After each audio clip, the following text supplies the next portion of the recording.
Assalamualaikum warahmatullahi wabarakatuh. Halo semuanya, saya Kevin Ardiansa dengan NIM 2202111008.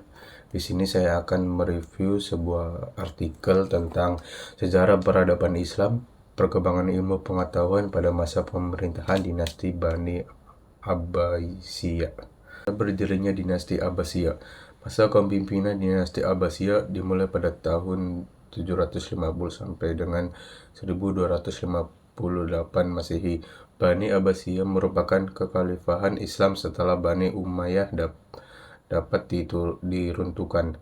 Runtuhnya Bani Umayyah dikarenakan adanya penyerangan dari Bani Abbasiyah yang pada saat itu berhasil mengalahkan Marwan bin Muhammad, seorang khalifah terakhir dari Bani Umayyah. Alasan ini dikarenakan bahwa Bani Abbasiyah merupakan nasab keturunan yang dekat dengan Rasulullah dari garis Bani Hashim. Khalifah pertama dari Bani Abbasiyah ini adalah Abdullah As-Safa bin Muhammad bin Ali bin Abdullah bin Abbas bin Abdul Muttalib. Lahirnya Bani Abbasiyah ini diawali dengan melakukan propaganda kepada Bani Hashim yang dilakukan oleh Ali bin Abdullah bin Abbas.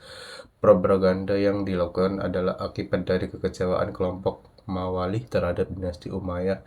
Hal ini dikarenakan dinasti Umayyah berkuasa dan menempatkan posisi mereka pada kelas kedua dalam sistem sosial, sedangkan orang Arab menduduki kelas bangsawan. Adanya perpecahan persatuan antara suku Arab akibat lahirnya fanatisme kesukaan antara Arab Utara dengan Arab Selatan. Munculnya kekecewaan beberapa kelompok agama terhadap pemerintahan karena mereka menginginkan kepemimpinan yang memiliki pengetahuan, integritas, keamanan yang mumpuni. Adanya perlawanan dari kelompok Syiah yang menuntut hak mereka atas kekuasaan yang dirampas oleh Bani Umayyah. Pergantian masa kepemimpinan Bani Umayyah oleh Bani Abbasiyah adalah sebuah pergantian sebuah dinasti.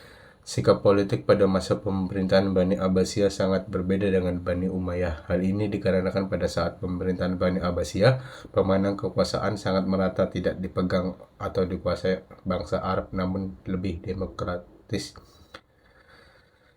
Adapun fase pemerintahan Bani Abbasiyah yaitu fase pertama pada tahun 750 sampai dengan 847 Masehi merupakan fase Islam yang mendapat pengaruh dari Persia. Masa pemerintahan Abu Abbas As-Safa hingga pemerintahan Al-Wasik terkenal sebagai masa kejayaan atau masa keemasan Abbasiyah.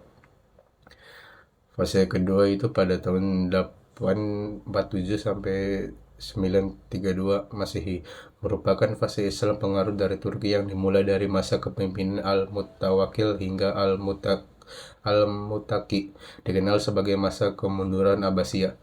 Fase ketiga itu pada tahun 944 sampai dengan 1075 Masehi dipengaruhi oleh Bani Buwayhi atau fase Persia kedua, diawali pada masa kepemimpinan Al-Mustahfi hingga Al-Qasim, ditandai dengan adanya tekanan dari Bani Buwayhi terhadap pemerintahan Abbasiyah pada masa kemundurannya.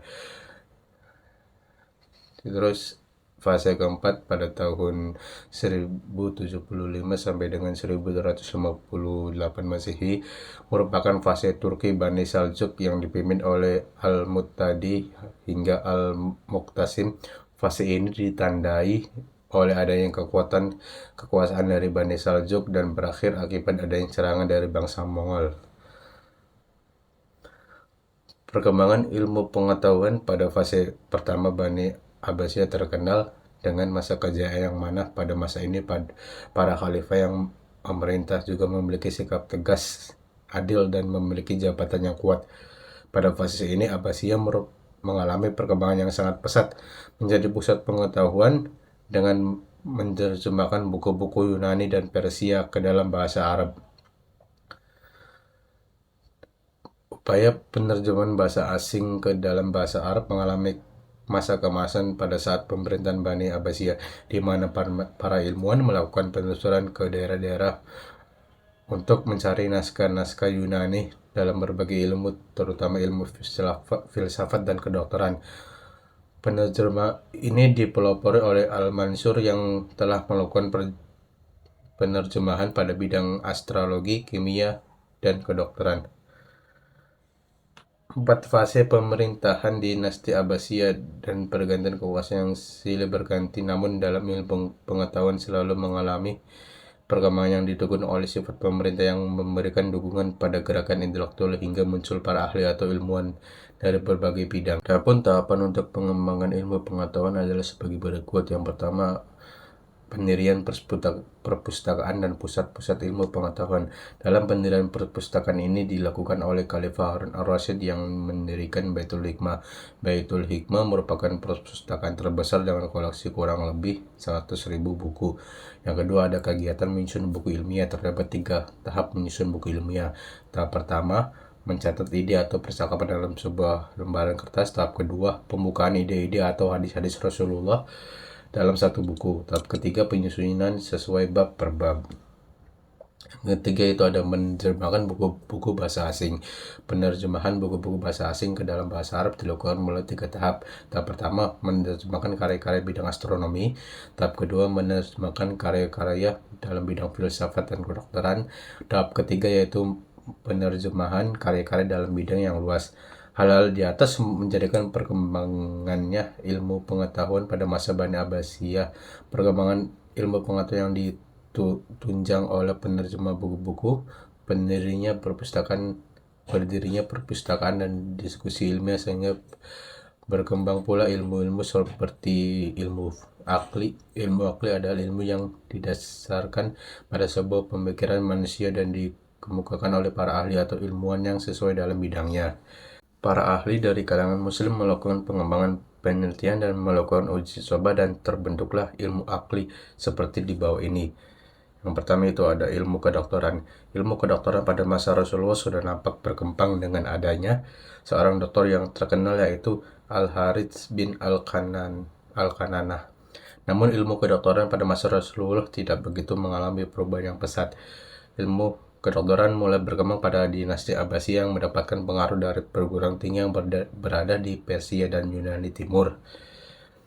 Yang kedua itu ada ilmu matematika. Ilmu matematika mengalami perkembangan pada masa dinasti Abbasiyah. Pada kepemimpinan Al-Mansur, perkembangan ilmu matematika terjadi karena adanya perencanaan pembangunan kota Baghdad yang didasarkan pada perhitungan matematis yang dilakukan oleh kumpulan matematikawan. Yang ketiga itu ada ilmu geografi.